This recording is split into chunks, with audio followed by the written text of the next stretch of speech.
মোৰ স্বৰচিত কবিতা পুথি ৰামধেনুৰ পৰা এটি কবিতা আবৃত্তি কৰিব লৈছো। মোৰ নাম মিনতি গোস্বামী। ময়ূৰৰ প্ৰজ্ঞা জনাকী অনুষ্ঠানলৈ শুভেচ্ছা জনাই আবেলিৰ সম্ভাষণ জনাই মই এই কবিতাটি তেওঁলোকৰ এই মঞ্চৰ নামত উৎসৰ্গা কৰিছো। এই কবিতাৰ নাম এইবাৰ পিকনিক। এইবাৰ যাম দিয়া পিকনিকলৈ, ডিচেম্বৰৰ কোনোবা এটি কুঁৱলীসনা ৰাতিপুৱা।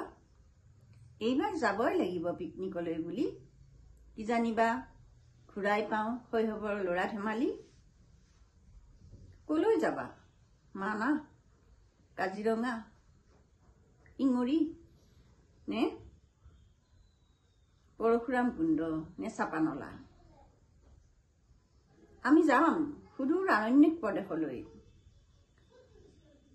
আমি লগত নিনিও কোনো দূৰদৰ্শ মাইকৰ আৱাজ, মাংস নাইবা মদিৰাৰ পিয়লা। আমাৰ লগত আমি যাম মাথো মহাভাৰতৰ এক নিষিদ্ধ ৰেৱাজ শুনিবলৈ। লগত থাকিব মাথো এটি সৰু ট্ৰেনজিষ্টৰ, য'ত থাকিব মানুহৰ সৰু সৰু মানুহৰ মনৰ খবৰ। যিয়ে দিব পাৰে, যি ট্ৰেনজিষ্টৰে দিব পাৰে সৰু সৰু মানুহৰ মনৰ খবৰ।